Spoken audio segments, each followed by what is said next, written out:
Hello guys, today vlog is not about a travel vlog. I always usually do something crazy with my bikes, but not today. Today we are going to be good boys and do something useful. যে আমাদের যে দুইটা bike এখানে আমার এমটিটা and আমার royal এনফিল্ডটা দুইটা চেনেরই অবস্থা একটু খারাপ, স্পেশালি দ্য রয়্যাল এনফিল্ড। আপনারা এখন মাত্র দেখলেন যে রয়্যাল এনফিল্ডের চেনের কী অবস্থা, বাট এমটিটা তুলনামূলক একটু ভালোই আছে। এমটিটা নিয়ে আমার এমন কোনো সমস্যা নেই, বাট স্টিল যেহেতু আমি ক্লিন করবই, ভাবলাম যে দুটোটা একসাথে ক্লিন করে দিই। রয়্যাল এনফিল্ডটা দেখে মনে হচ্ছে রয়্যাল এনফিল্ডটাতে রাস্ট পড়ে গেছে, বাট রাস্ট না, এটা একটু মানে ভারী ময়লা বা ভারী ধুলাবালি করে আটকে গেছে আর কি। তো চলেন আগে আমি এমটিটা শেষ করি, কারণ এমটিটাতে বেশি কাজ নেই।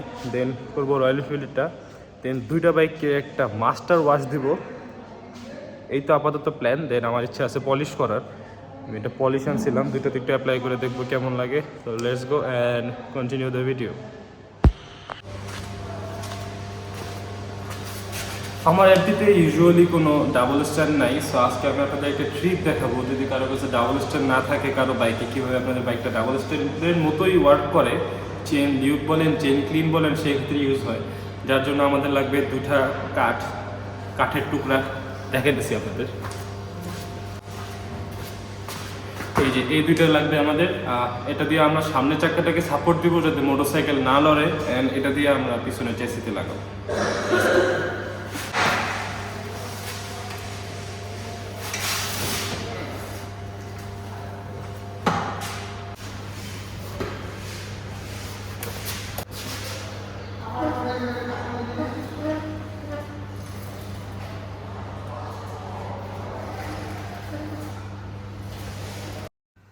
So it is job done.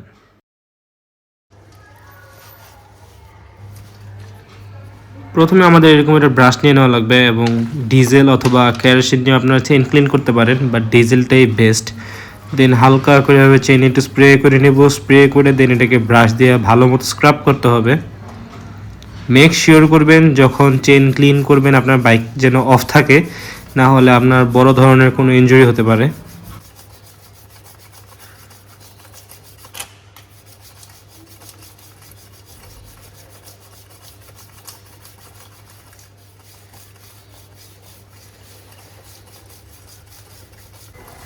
তারপর উপরের সাইড শেষ হয়ে গেলে আমরা নিচে আসব। নিচেও চাকাটাকে এক হাত দিয়ে ঘোরাবেন, আরেক হাত দিয়ে ভালো মতো সবভাবে ব্রাশটাকে ঘুরায় ঘুরায় স্ক্রাব করবেন যাতে চেনে কোনো প্রকার ময়লা না থাকে।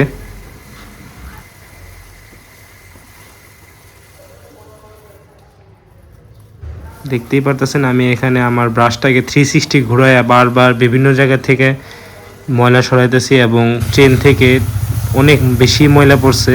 অ্যান্ড আমি এখন হাই প্রেশারাইজ ওয়াটার ডিরেক্টলি চেনের দিকে মারতেছি এবং আপনারা চাইলে মোটরসাইকেল স্টার্ট করে নিতে পারবেন যখন পানি মারবেন, তখন আর কোনো রিস্ক নেই ইনজুরি হওয়ার, এবং আপনার কাজটা আরও ইজি হয়ে যাবে।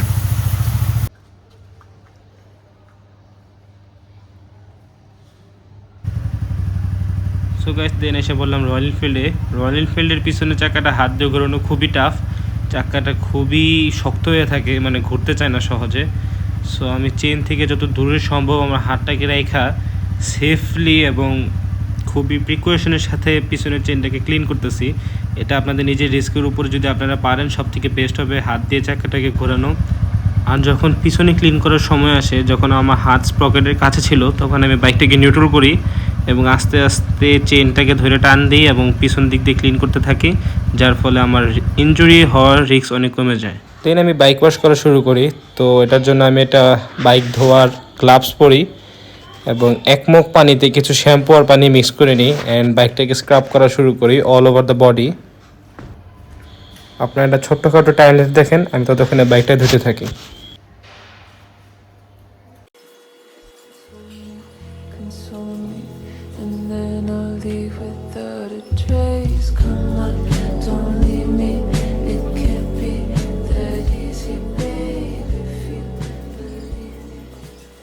So guys, welcome back after a very long time. Eventually আমি আমার লাঞ্চটা শেষ করে আসলাম এন্ড গোসল করলাম। এখন সময় বিকাল 5:30। এখন যাইতেছি আমার বাইকগুলিকে পলিশ করার জন্য। মিনওয়াইল আমি আমার বাইক দুটোকে ফ্যানের নিচে রেখে আসছিলাম কুল ডাউনের জন্য, প্লাস চেনে একটু যাতে বাতাস লাগে, চেনটা যাতে একটু তাড়াতাড়ি শুকায় এবং বডি যেখানে ভিড় ছিল তাড়াতাড়ি শুকায়। বাইকসগুলি ঠিক উপরে ফ্যান, তো আমি ফ্যান ছেড়ে গেছিলাম বাইকটা শুকানোর জন্য। আই হোপ বাইকগুলি শুকিয়ে গেছে। Done with the MT-15. Now I'm going to quickly polish the Royal Enfield, but একটু জাস্ট আপনাদেরকে দেখাই, মাই গড বাইকটারে কি সুন্দর লাগতেছে ভাই, একদম brand new showroom condition. Let's go and check a roll out. Console me, and then I'll leave without a trace. Come on, don't leave me. It can't be that easy, babe. If you believe me, I guess I'll get on a plane, fly to your city. এরকম একটা foam নেবেন, একটু spray করবেন, and এটাকে নিয়ে just খালি একটু বাইকে ডলা দেবেন।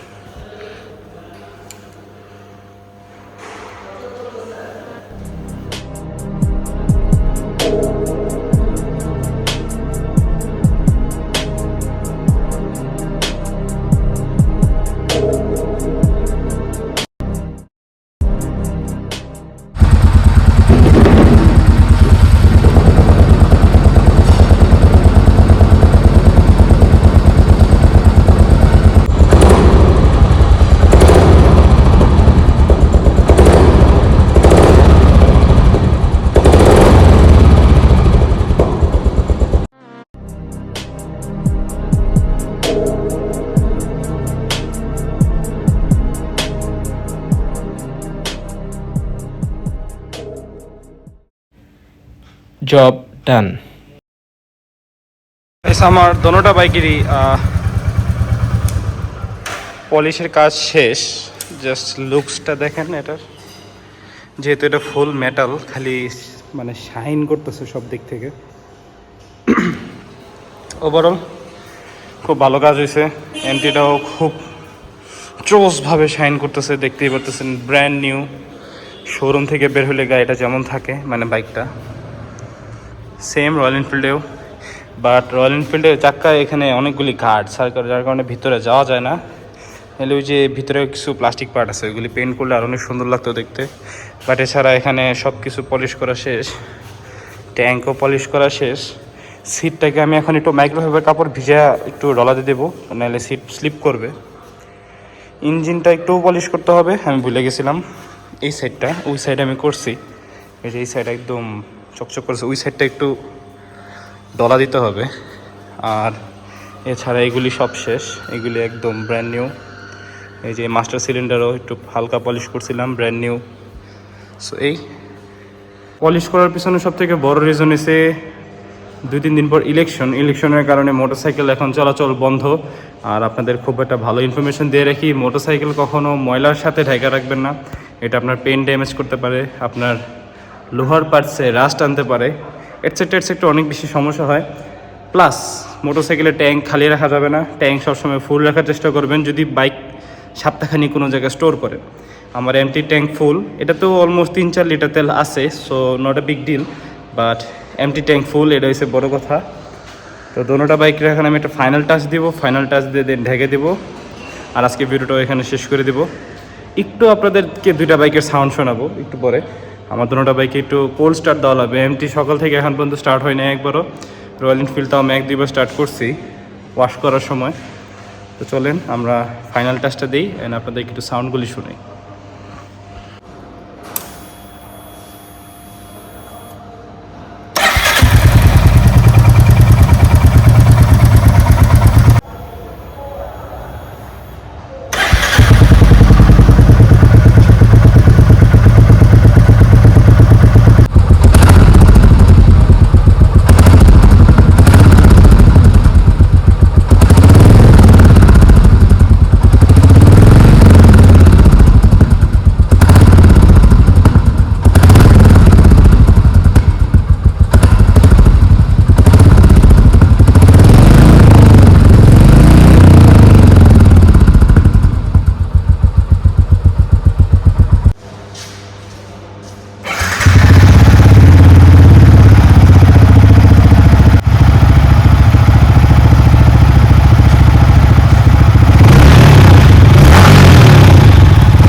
without a trace. Come on, don't leave me.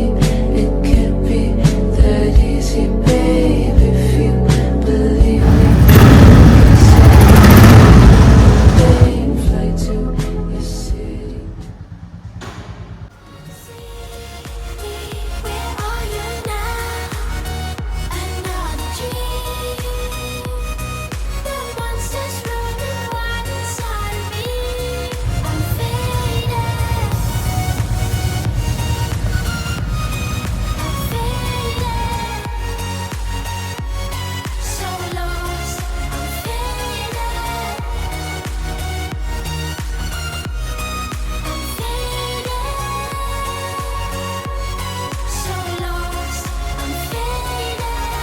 These shallow waters never met what I needed. I'm letting go, a deeper dive, eternal silence of the sea. দেন আমরা বাইকের চেনগুলোকে লিউপ করে নিব, কারণ আমরা চেন ওয়াশ করছিলাম এবং চেন শুকায় গেছে। সো আপনারা চাইলে চেন লিউপ ইউজ করতে পারেন। আমি এখানে গিয়ার অয়েল ইউজ করতেছি, যেটা অ্যাফোর্ডেবলের মধ্যে বেস্ট, ঘন ঘন ইউজ করা যায়। সো আমি এখন দোনো দিকে ভালো মতো, দুটোটা ওরিংয়ে ভালো মতো মোবিল বা চেন লিউপ যেটা ইউজ করেন ওটা দিয়ে নিব অ্যান্ড কিছুক্ষণ বাইকটাকে রানিং রাখবো। এখন আবার আমি নিচের সাইড দিয়ে দিতেছি ভালো মতো অ্যান্ড বাইকটাকে কিছুক্ষণ রানিংয়ের জন্য রেখে দিই। দেন আমরা আসি রয়্যাল এনফিল্ডে। রয়্যাল এনফিল্ডে উপরে দেওয়া যায় না, ওটার উপরে গার্ড লাগানো। সো নিচ দিয়ে একটু ভালো মতো দোনো সাইডে দিয়ে আমরা কিছুক্ষণ বাইকটাকে রানিং রেখে দেবো।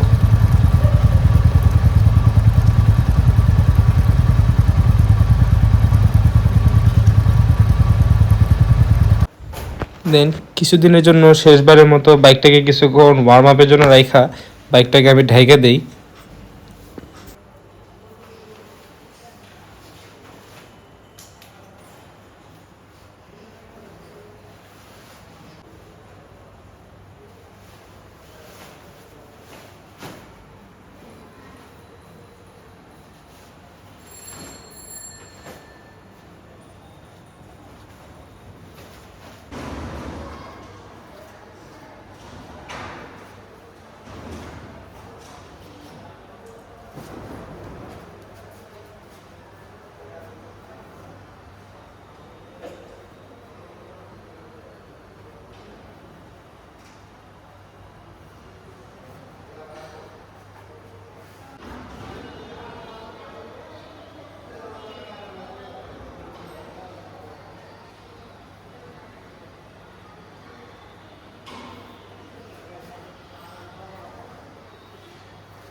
It is job done. So আপাতত আমার কাজ শেষ, বাইকগুলিকে ঢেকে দিছি। একটা জিনিস আপনাদেরকে রিমাইন্ড করে দিই, এটা তাড়াহুড়োর কাজ না, ইউ নিড টাইম। টাইম নিয়ে আপনাকে করতে হবে। তো আপনার বাইক ওয়াশ করা, বাইক চেইন ওয়াশ করা, দেন চেইন শুকানো, বাইকে শুকানো, দেন চাই আপনার পলিশ করা, আস্তে আস্তে রাব করতে করতে পলিশ করা, মেলা ঝামেলার কাজ।